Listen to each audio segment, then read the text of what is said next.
Poursuivons notre méditation avec Saint Louis-Marie Grignon de Montfort sur le secret admirable du très saint rosaire, à partir du numéro 93.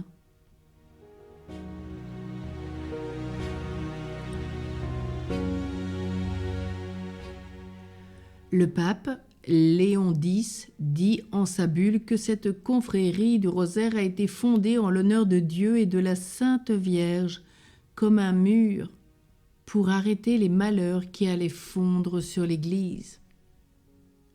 Grégoire XIII dit que le rosaire a été donné du ciel comme un moyen pour apaiser la colère de Dieu et implorer l'intercession de la Sainte Vierge. Le pape Jules III dit que le rosaire a été inspiré pour nous ouvrir plus facilement le ciel par les faveurs de la Sainte Vierge.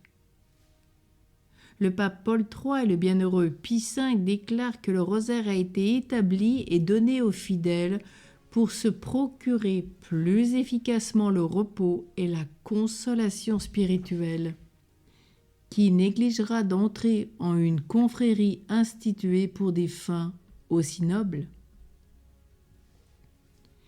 Au numéro 94, le père Dominique Chartreux, fort dévot au rosaire, vit un jour le ciel ouvert et toute la cour céleste rangée en un ordre admirable et entendit chanter le rosaire d'une mélodie ravissante, honorant à chaque dizaine un mystère de la vie, de la passion et de la gloire de Jésus-Christ et de la Sainte Vierge.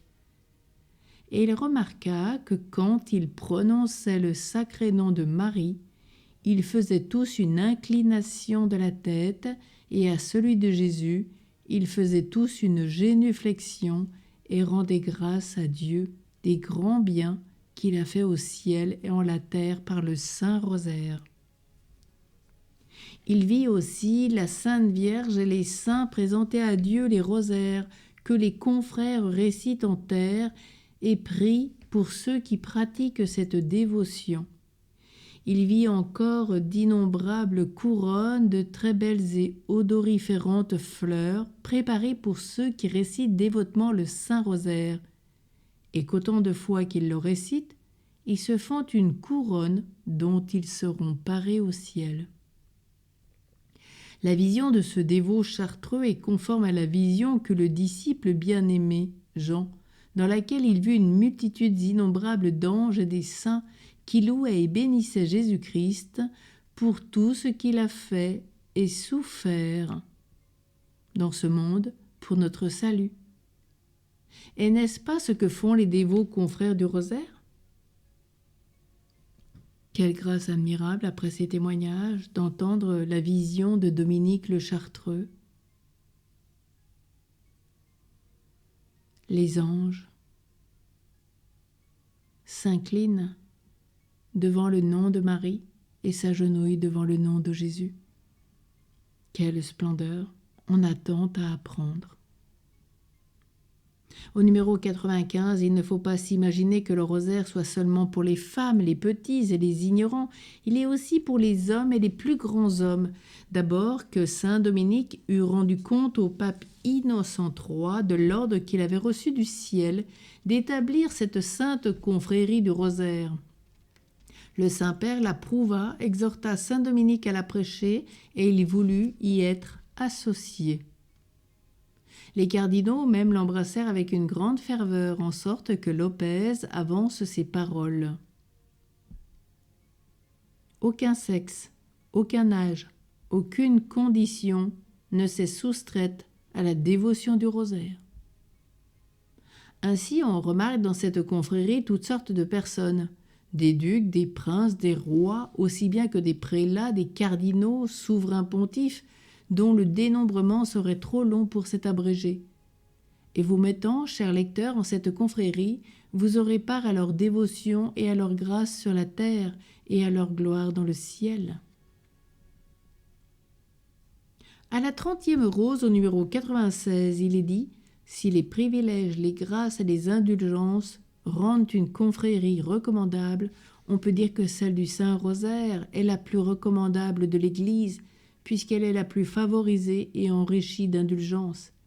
et il n'y a presque point de pape depuis son institution qui n'ait ouvert les trésors de l'Église pour la gratifier.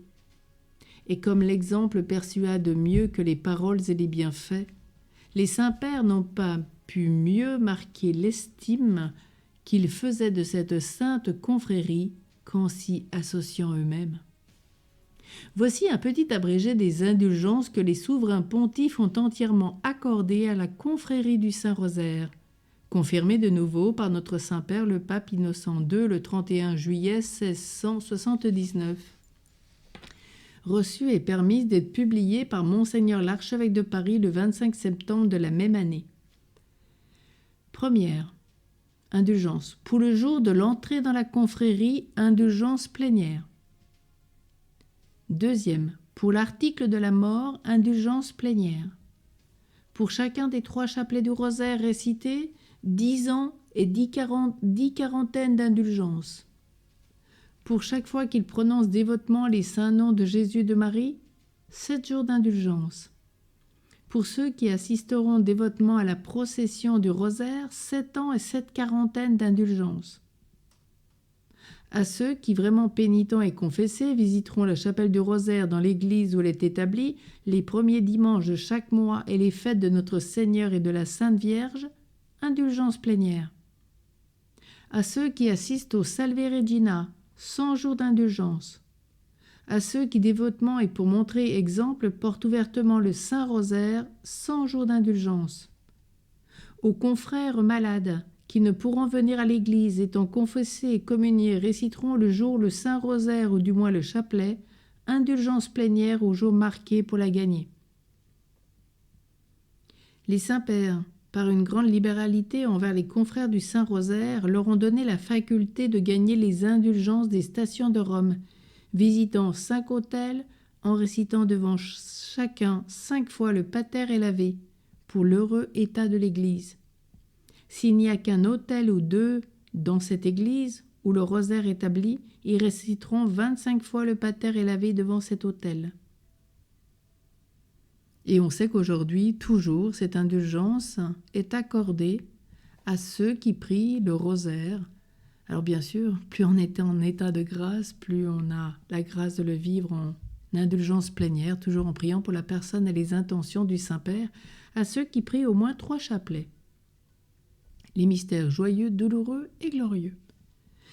Numéro 97, grande faveur pour les confrères du Saint-Rosaire, parce que dans les églises des stations de Rome, il y a des indulgences plénières, des délivrances d'âmes du purgatoire et plusieurs autres grandes rémissions que les confrères peuvent gagner sans peine, sans frais, sans sortir de leur pays.